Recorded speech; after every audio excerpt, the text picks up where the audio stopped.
welcome to the DDM Morning Show, the trusted national breakfast table where the headline is the heart of the people. I'm your host, Ibrahim Umar Wase, and as always, we come to you live every Monday through Friday at 9 a.m. Nigerian time. Today, the wind of our national conversation blew across borders from the dusty plains of Benue, the skies above Lagos, and onward to the test streets of Bamako, Mali, and other African streets. Because don't forget, diaspora digital media bring you hot news about African states. In Benue, another tragedy unfolded. 3 lives cut short in a renewed wave of violence, and the community now demanding answers. Are we truly at war with insecurity, or have we surrendered to it in silence? In our skies, an altercation between a passenger and airline officials sparks a storm of public reaction. Is this about accountability, civility, or the event watchful eyes of social media turning every dispute into a national trial? And far away in Mali, dozens of soldiers are arrested for plotting yet another coup. It is a reminder that power sees through the barrel of a gun often finds itself staring down that same barrel. These stories, 3 different settings, yet a single trait weaves them together: the constant tension between authority and the people, between promises and performances, between order and chaos. So Nigerians, let's ask the hard question, challenge the easy answers, and above all, keep the conversation honest. Because here on the DDM Morning Show, we don't just ask about the news, we talk about it means for you. So let's begin with the first headline. Protests rock Benue as gunmen kill 3 in a renewed attack. You know, the insecurity in Benue, it is another painful reminder of the state's lingering insecurity crisis, by extension, the nation at large. The killings have ignited public outrage, revealing a growing distrust in official security measures for many. The real conversation is about whether government strategies are addressing the root causes or merely reacting to violence. So, Mr. Due Process, are this renewed attack in Benue a sign of government insecurity failure, or are deeper socio-political issues being ignored? Yes, good morning, viewers out there. It's a pleasure to be here this morning, but on a sad note, given the deaths of my people over there in Benue State who have been killed for the crime of unknown. They just woke up and realized that they're under attack by the alleged herdsmen that have come over at Yelwata community. The insecurity, the terrorism, the endless terror attack against the people of Benue State and as well nationwide is not peculiar. It has been the trend in the APC-led administration that security situation have escalated beyond control.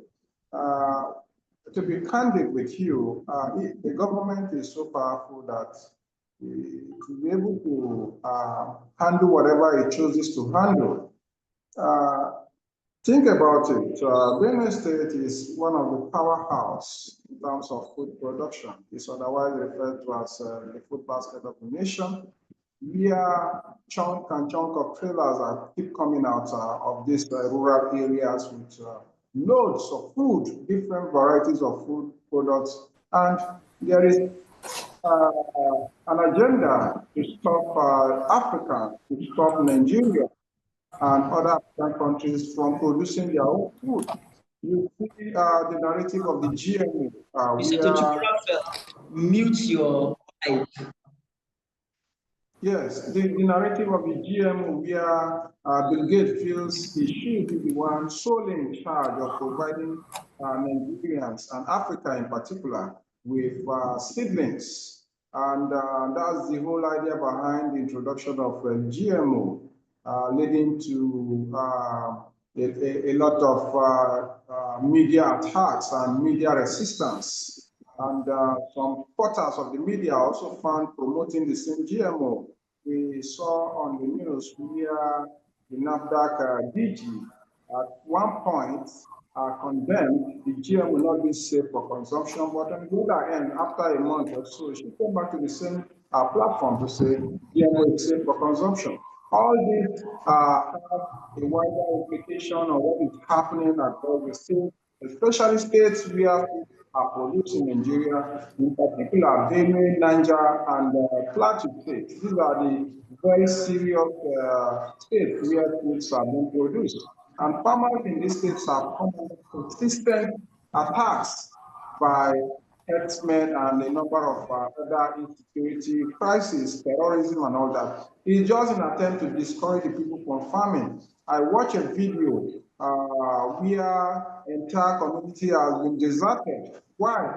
Because of the endless Fulani herdsmen attack on those communities, allegedly, though. And these are some of the cases where we don't expect that this whole thing will come to an end until we have a new government that prioritizes the lives of the people. We are going to continue with this endless mass burial that we are experiencing in our country. It's sad that the community where over 200 were burnt alive and slaughtered.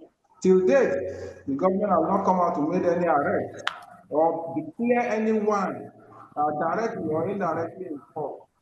That's the case that's the kind of country we are living. Why won't the same group of people have their country to still go back and commit yet another terrorism against the people? So they can even as well finish the entire Benue State people, and the Nigerians will still move on. That is the hostility we're talking about. So our people, I don't know at what point will become so aggrieved and angry with the government to take back the country. Because what we have currently is shenanigans, the rascality of the highest order. The value of human life has been reduced to nothing. Nothing. Even goats, you cannot walk into a community and kill goats without anybody asking you why. But you can walk into a community and kill 3 human beings, nobody bothered. That's the kind of country we are living today. So it's so sad. It's a sad development. Thank you very much, due process. You know, security is everyone's concern. And the core tenet of democracy is the rule of law. And securing the life and properties of the weak and vulnerable citizenry should be the essence of every democratic society.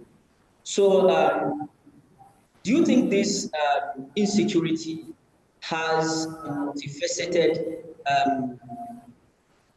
reason behind it, or it's just a deliberate terrorist attempt just to wipe away these farmers? Well, what's your process of the insecurity? Please, can you mute? Please mute. Please come again. Okay, I said, what's your take? What's the reason? What do you think is the reason behind the endless insecurity? Most especially, let's focus on the middle belt, Plateau, Benue, and Niger. What's the reason behind the insecurity there, the endless insecurity? We have witnessed since the emergence of the Fourth Republic in 1999 to date, there is that endless loop of insecurity, attack and counter-attack between communities. It started as a communal clashes, and now it has metamorphosed into, some people call it a religious crisis. The media like to call it herders, farmers clashes, and everybody has his own ways of addressing or talking about the crisis. But what do you think is the real reason behind the insecurity, endless insecurity? The general terrorism and the insecurity in the Middle Belt is not a new development, if we have to be very blunt and truthful to ourselves. If you look back, way back, during the era of Usman Dan Fodio, it's the same thing that is playing out today. Some group of persons feel they own the land, and that every other person living in that land is occupying their father's land. That's the whole idea. So they come back time to time, invade the community, destroy the community, kill the people, and run back. And the government, on the other hand, folds our hands, do nothing.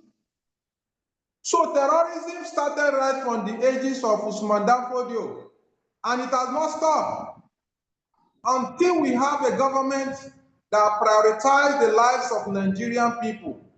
We are not going to move forward.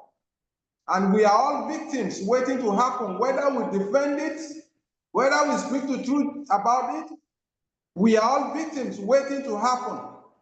Then on the other hand, the government is complacent. The government that rubs shoulder with Bill Gates is not serious about the lives of our citizens. I just read on the news, the president of, Botswana, or Botswana, one of the countries where Bill Gates wanted to introduce a 12 years contraceptive that will reduce childbearing. And the president was like, no, it's a female president. She rejected it. That her country's population is less than 3 million. How can you come about population control in a country that have just 3 million? That if there's any country that needs population regulatory control, it should be United States of America, that have over 325 million people.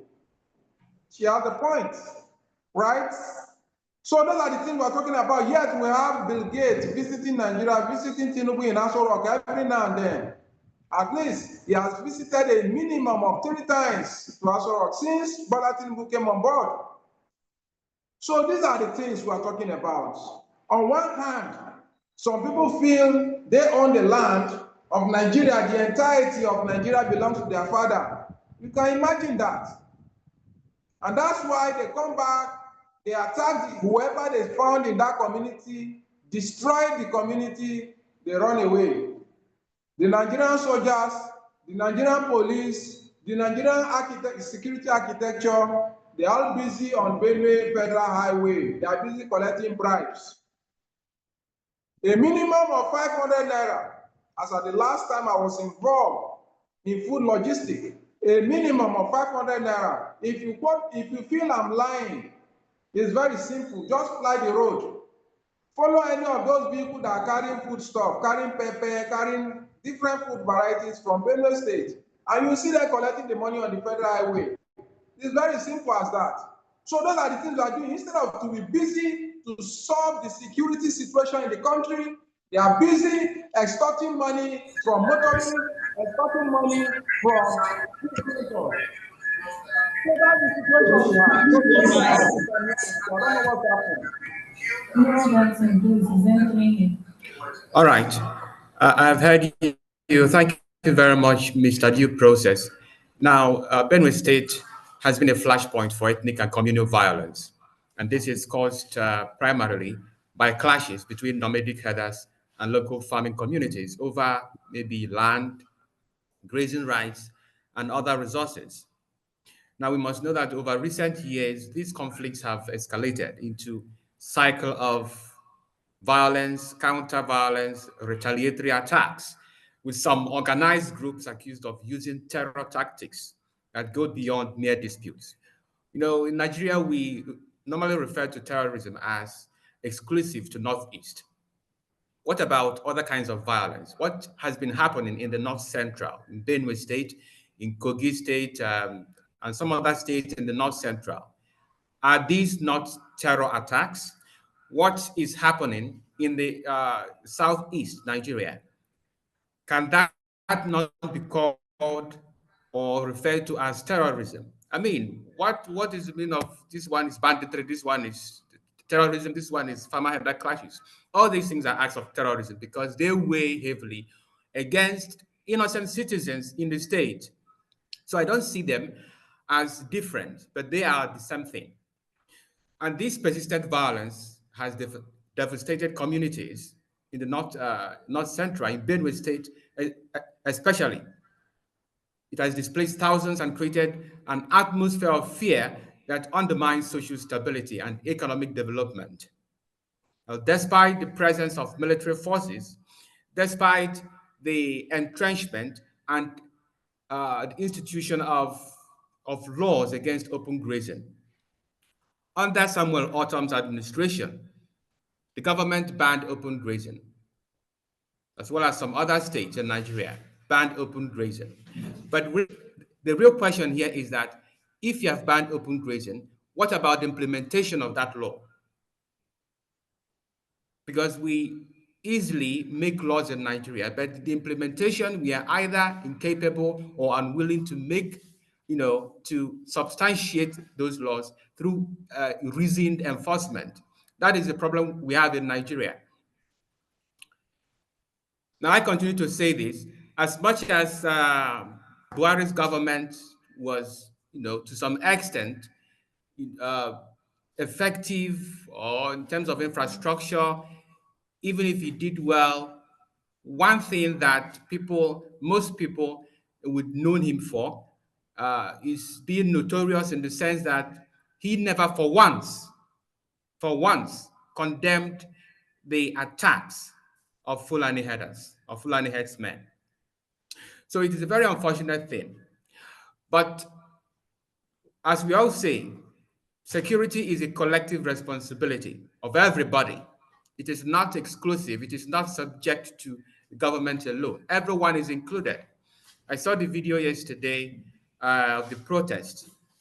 And these protesters were mainly women, old women protesting. Now, what about the young men? What about our young ones? Are they not affected also? So when we talk about community policing, we should be talking about the efforts made not just by the government, but also by the citizenry themselves. They are part of the security formation because they are the ones who are directly affected. All right, let me hear your words, Mr. Kevin. What is your take on this? Yes, well, let me formally say that the problem we're having with insecurity will continue to fester. My own, like you asked the process the other time, what was the main reason why this thing has continued? It's simply a lack of will when it comes to the government, lack of will to tackle insecurity. Government is more concerned with its re-election, its furtherance in power than tackling insecurity. And the truth is, if you don't tackle insecurity, I think the country will be grounded to a halt. People will not be able to go to the farm, will not be able to sleep, will not be able to have go for their daily work, like go to their shops or their offices.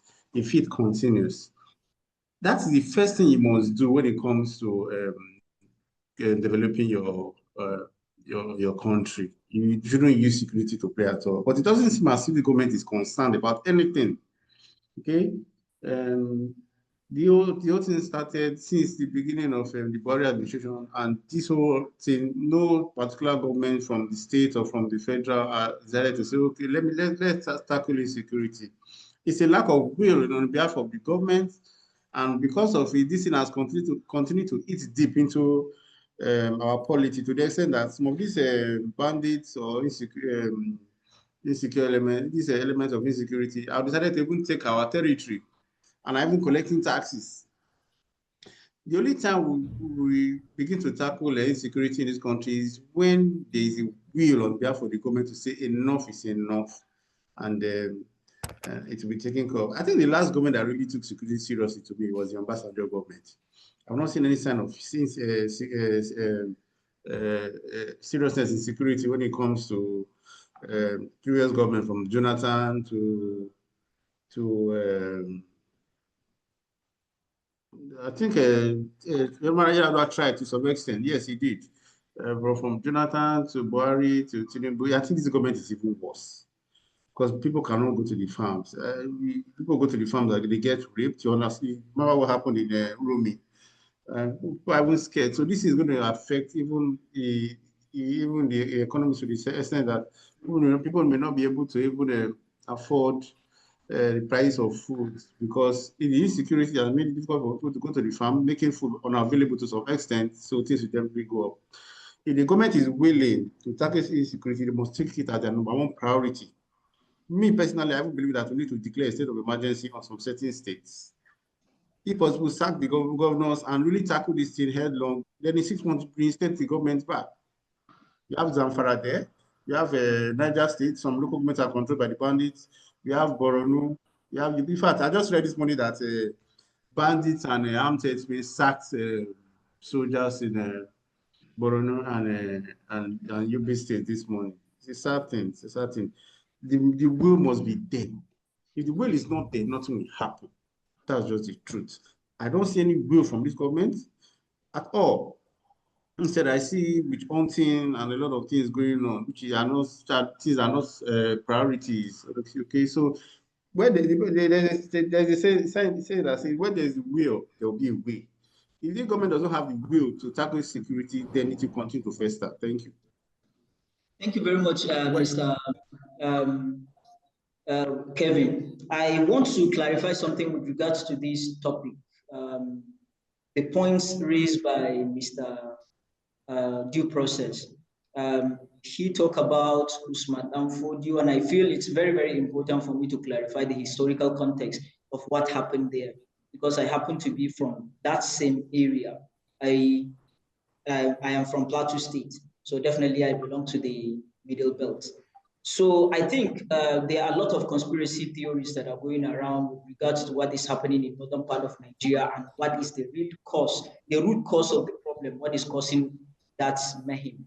So I believe it has nothing to do with Usman Danfodio, because taking the context of history with what is happening today, for me, is intellectually unfair, because they had their own way of doing things during those days. And it was not only Danfodio that conquered territories at the time. The Oyo Empire in the West conquered territory. The Benin Kingdom conquered territory. The, what's the name? Borno Empire that had their headquarters in Coup in present-day Borno State conquered territory. So it was not only peculiar to Usman Danfodio Caliphate. And the example of that was the conquest of Ilorin by Usman Danfodio Caliphate, which happened to be a clash between Usman Danfodio and Oyo Empire. So the Oyo Empire had their own alliance with Dahomey, the Kingdom of Dahomey in present-day Benin Republic,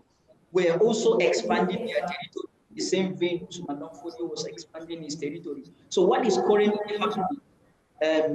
Earlier started as a passive political and economic marginalization by maybe the tribes in the Middle Belt, considering the fact that there is a clear, should I say, nation of one religion, and in the northern part of Nigeria, the clear divide is religious, not tribal.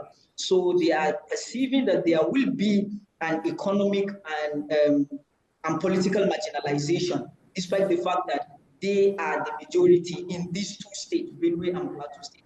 And it ignited, it is not a coincidence that the crisis in Plateau State and Benue started after 1999, that's Fourth Republic, when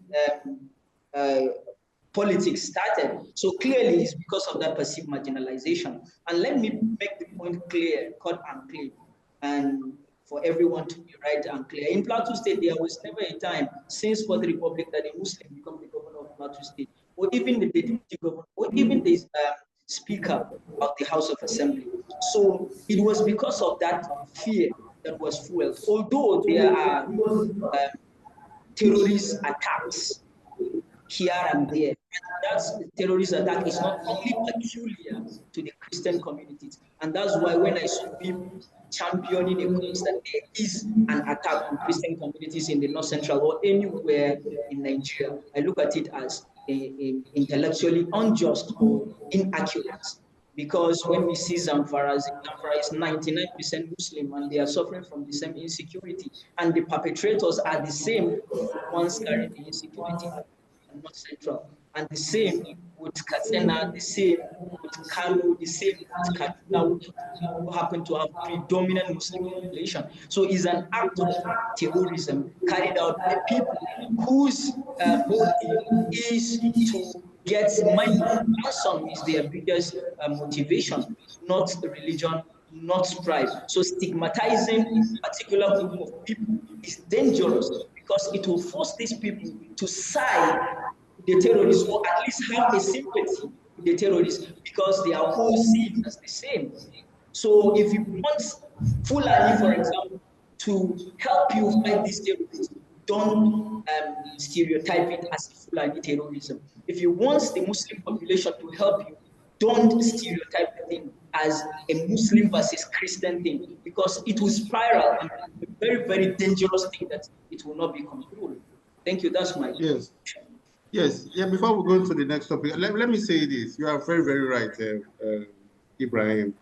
I personally think that one of the main reasons why this government is not able to tackle security is because they don't realize that once something starts happening immediately, you spring into action and nip it in the bud.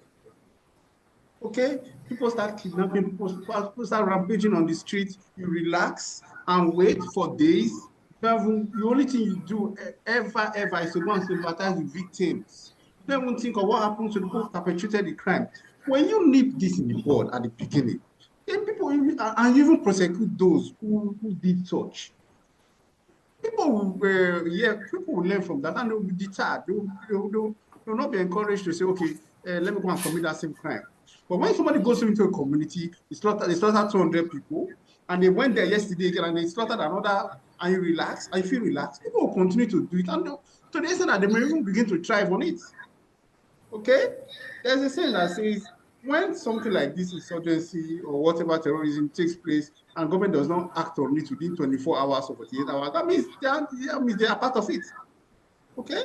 People have been committing crimes, insecurity, and we are relaxed. We're not doing anything about it. See, if there's anything we've learned from the Western movies that we're watching, is the fact that whenever there is crime somewhere, the security is spring into action. And if anybody perpetrates a crime, that person is prosecuted. So make other people to learn from it, that if they commit that same crime, they will go down that same route. Okay? That is the problem with the society we have today. No institutions, we are broken, and we have what we call selective, I don't know how to put it, selective prosecution. Look at what happened to the girl. selective morality and selective prosecution in Nigeria, yeah. Look at the girl I know she was wrong, who did what she did when she slapped her hair hosted. She's been prosecuted, she's been taken to court. She's even in Kirikiri right now to speak. But the man who stopped an airplane, because he's a celebrity, they allowed him to go. He's even giving apologies and they are letting him go. For instance, even a popular MC Olomo himself is even saying that he's a national figure, a big artist, that they should let him go. If that's the society we are in, they were in trouble. People will feel bold to go out and do, which is a problem. Thank you. All right. The current governor of Benue State, His Excellency Hyacinth Alia, when the last attack happened, the last massacre that saw the killing of over 200 persons in Benue State, the governor termed it as acts of terrorism. And I wonder if the government accord the same emergency, the same way they accord in words and in principle, if they accord it to action, I don't believe this terrorism will continue in the next day. So we ask the government to swing into action to employ intelligence gathering, to employ technology, but also, most importantly, to communicate effectively and harmoniously with the people involved. Because when the people in the communities are sidelined, when the people in the communities are, waved aside, I don't think this will stop. All right, let's take our second story. A Nigerian woman, Miss Comfort Emanson, was involved in a violent assault on an air hostess and airport officials during an Ibom Air flight from Uyo to Lagos on Sunday. The incident began with Emanson's refusal to switch off her mobile phone before takeoff, despite repeated instructions from the flight crew, contravening standard aviation safety rules. Upon arrival in Lagos, she physically attacked the purser, that is the lead flight attendant, by stepping on her, tearing off her wig, removing her glasses, throwing them to the floor, and repeatedly slapping her. When other crew members intervened, she also assaulted them. Her aggression escalated when she attempted to forcibly remove a fire extinguisher from the aircraft to use as a weapon, which could have posed a significant safety threat.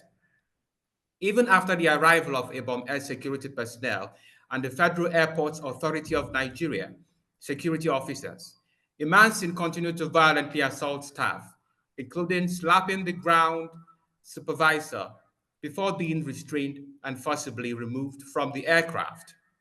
She was taken into custody by the security and handed over to the Nigerian police force for further investigation.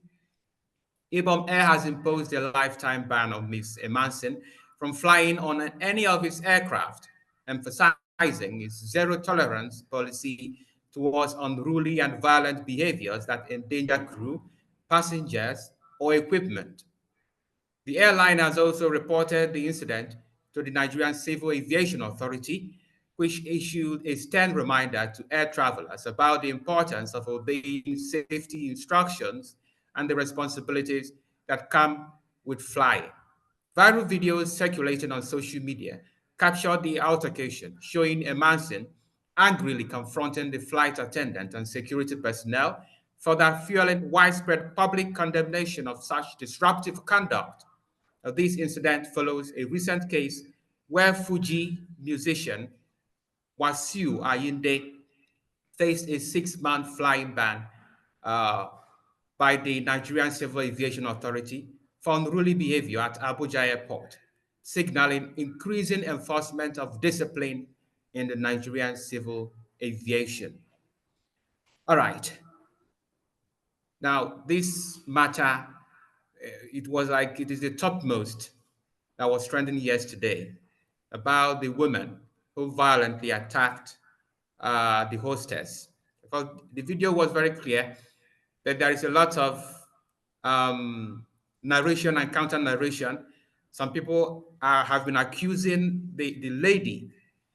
Other people are saying no, there should be equal treatment here. The hostess should also be accused, because there was a video that showed when the lady, Miss Emanson, was attempting to, exit the plane, but she was being blocked by the hostess. And many people are using that video as a justification of the act of that lady. And for me, it is very clear. We have this culture in Nigeria. We are fond of accusing the government and laying, accusations of corruption against them. But what I know is that the culture of Nigeria, the action that reflects in Aso Rock or in our government, is just a reflection of who we are as Nigerians. Whatever the government is doing now, that is my belief. I don't know about every other person. Whatever the government or those in power are doing is a reflection of who we are, who the average Nigerian is. And that is what is replicated when we get to power. Now, we saw what happened at UNIZIC earlier this year when a student was, TikToking while lectures were going on. And then a lecturer tried to, reprove her. You saw what happened. She attacked the lecturer despite the demeanor, despite the calmness of the lecturer. She attacked him. So this is what it is a recurrent in Nigeria. We have seen it several times in the past. But the question remains, who is to blame first? Who started this game? Who started this whole drama yesterday? Mr. Ibrahim. All right. With regard to who started the drama, I wasn't there, so I would not say who started. But I do believe that definitely when there's any chaos, when there's any violence, then definitely the two parties must be involved, and directly or indirectly you contribute to it, whether in a positive or negative way. So the scenes there, what I have question about is the scene of the video that went viral of the woman um, naked. So I also blame the Ibom Air, their staff, their crew members, of not handling the issue in a professional way. And that doesn't imply that I am in support of her in any way, shape, or form. She was wrong to assault anyone, but you have to show her that we are professionals here and we know what we're doing. Two wrongs can never make a right. Right? So they should at least make sure that they treat the thing in a proper way. And she assaulted the people. I am thankful that now a health sway on her, and now she's going to serve a jail term. Definitely, no one has a monopoly over violence. And if you allow everybody to exercise his own violent right, because they say inside human being there are two energies. One is good, one is evil. So if you think you are violent, everyone is violent in the same way. We're just only repressing our violence to be peaceful. So and that's why litigation is here to make sure that it maintains the perfect equilibrium. No one should think that he has any monopoly over violence or virtue. So this incident should not have happened in the first place, and the authority have taken a proper measure to deal with it. And no one should think he has any monopoly over anything. Thank you, Mr. That's my contribution. I think if this was a society whereby if you're a society that maintains the rule of law, I don't think this whole thing would have turned into a debate or anything. Okay, so you have somebody in an airplane who refuses to turn off her phone. The air hostess politely asked her to turn off the phone. I don't know what happened. At the end of the day, the passenger slapped the air hostess. That one got pissed, and you know what happened. Okay. But why people are saying that, what really dampened the whole thing is the fact that we had a scenario that took place from 3 days back, whereby somebody had a scuffle with an airplane in a popular celebrity, an airplane in Lagos. And we are seeing a situation whereby the law is taking different courses on the two issues. Two of them, they really messed up when it comes to their respective airlines. One of them is given preference when it comes to legal issues. Another one is we've been taken to court. It's even one of the most, it's not in one of the most notorious prisons we have in the country. You understand? See, that is what is Nigerians to speak. All right? As I'm talking to you right now, Americans are in the US right now. They can't believe they are under what we call an authoritarian system of government, in which they are seeing Donald Trump trying to subvert the rule of law. Okay, they are even angry that it is calling these soldiers and national guards on Washington as we speak. We have department that can fight crime. Some of them are looked at it. See, they are saying no, this is not supposed to be. They're having this national debate.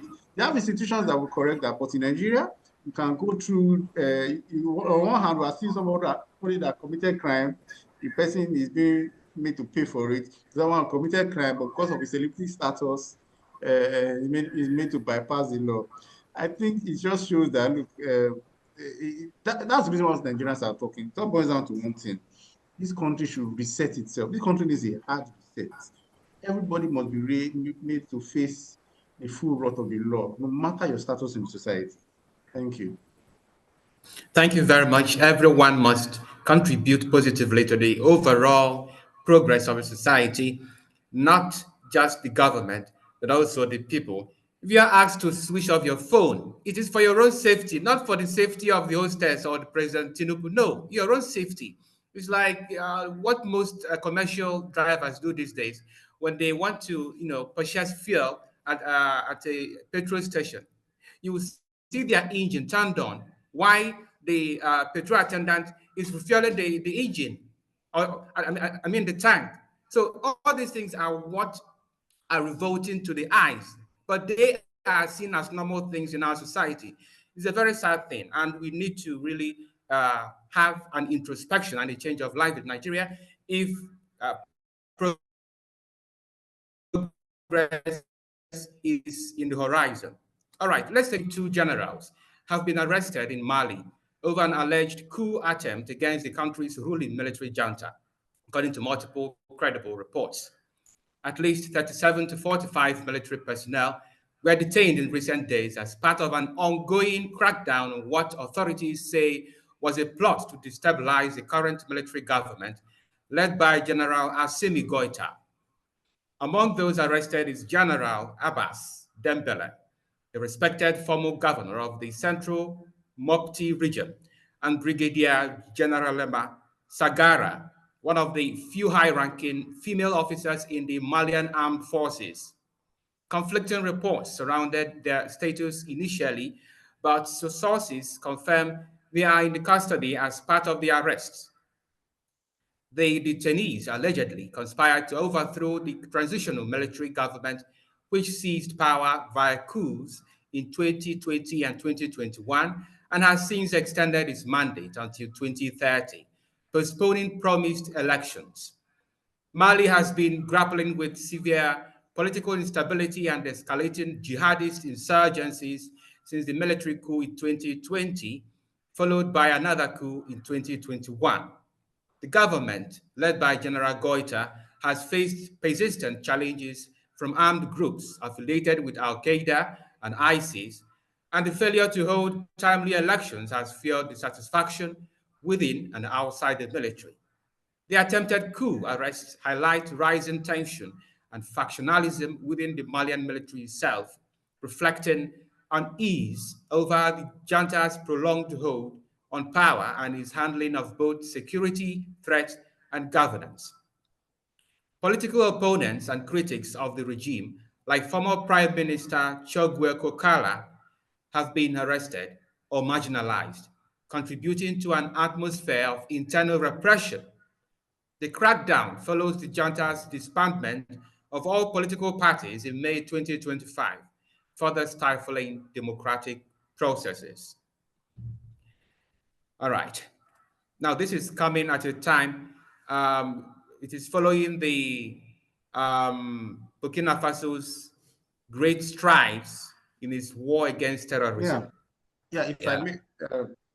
If I may, I'm not surprised what's going on in Niger. I think it's Niger Republic, because even in neighboring Burkina Faso, we had a situation whereby that popular leader I think he has had almost 20 coup attempts or so, if not more. Most people are suspecting influence from outside in trying to maybe assassinate him or to plot a coup or to overthrow him. Because if we know what's been going on with these two countries, I think, and one other country, these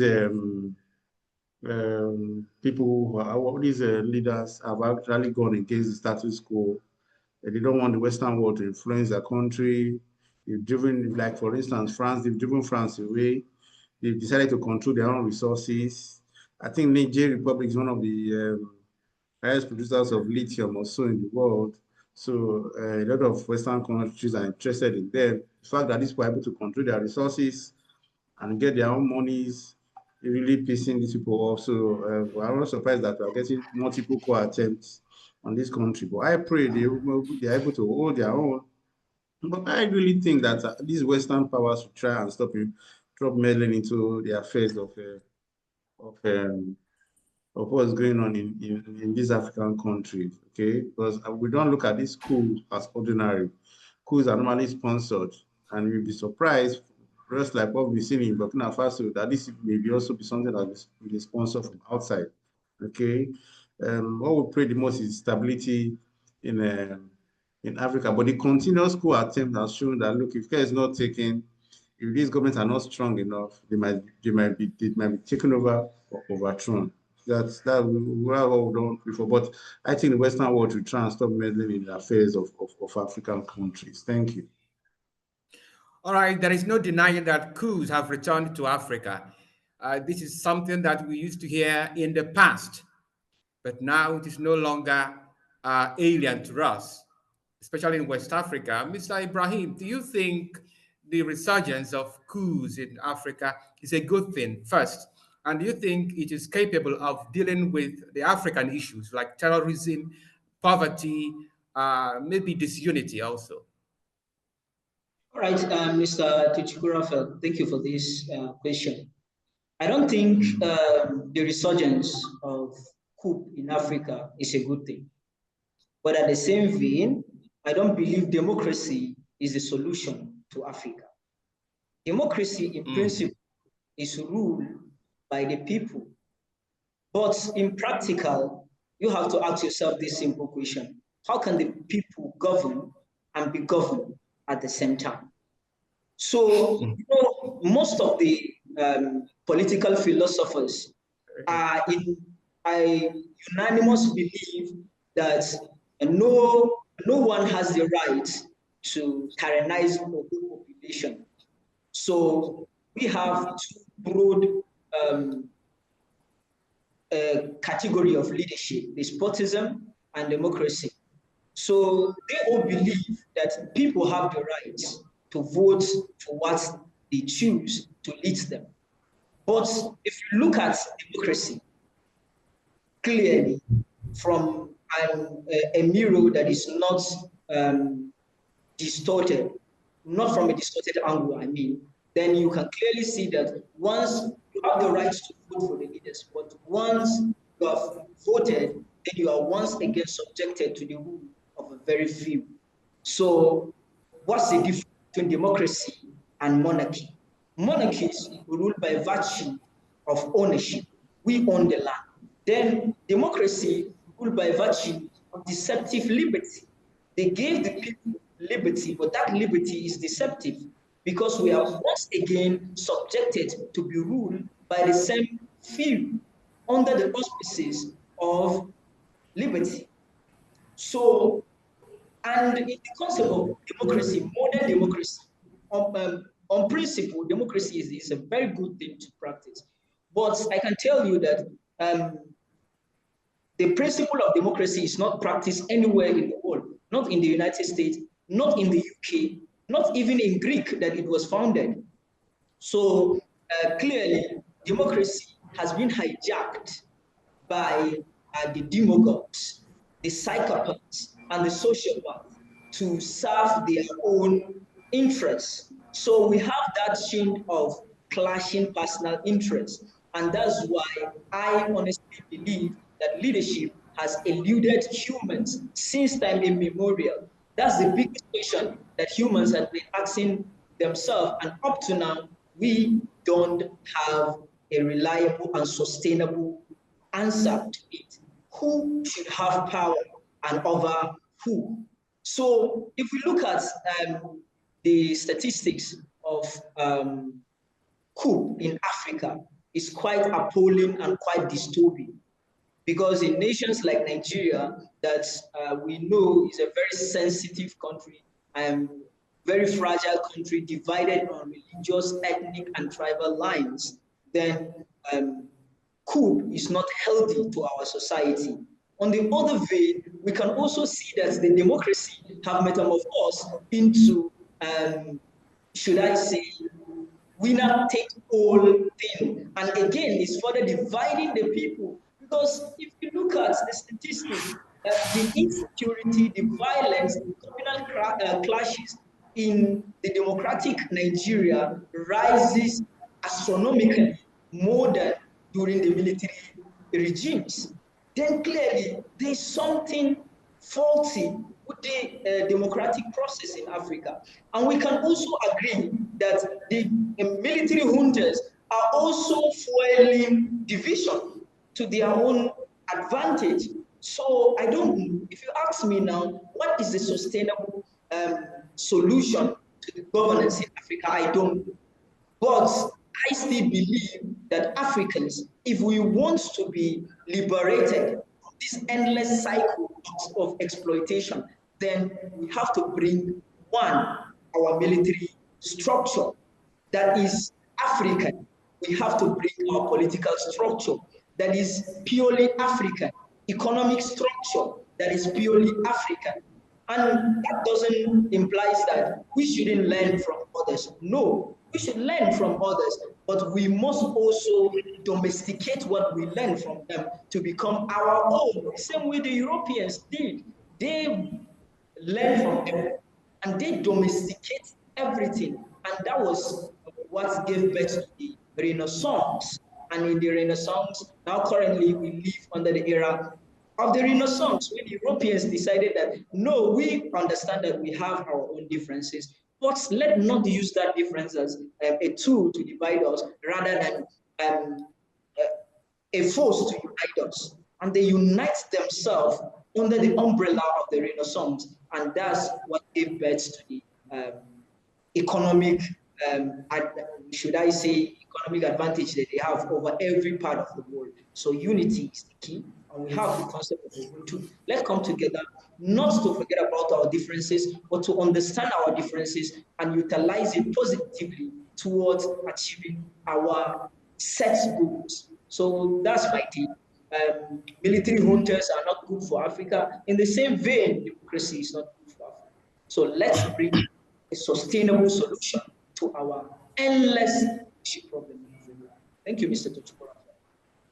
All right, thank you, Mr. Ibrahim. One thing I love in your speech is the question, how can the people govern and be governed at the time? It is very funny, but it is also a rhetorical question. Everyone, each person must answer the question secretly and meditate upon it, because it is a very great question to ask ourselves. Is democracy in Nigeria, in Africa, and even the so-called greatest democracy in the world, the US, is the democracy truly a democracy as we expect? All right, maybe that question will always remain with us, but the fact still remains that we should not wave aside the factors that give rise to, coups and counter coups, which is the disconnection between the leaders and the governed. This disaffection that the people have with leaders in terms of poverty, in terms of trust, in terms of security, in terms of the economy, in all round, in all walks of life, in all aspects. So our leaders should ensure that they address these concerns. Otherwise, coups will continue to be a norm in the African society. That is the much we can take on today's DDM morning show. Now, meet us again tomorrow for us to have another wonderful session. I am Tosh Kurafel, speaking with Ibrahim Umar Wase on DDM Studio. Have a nice day. See you tomorrow.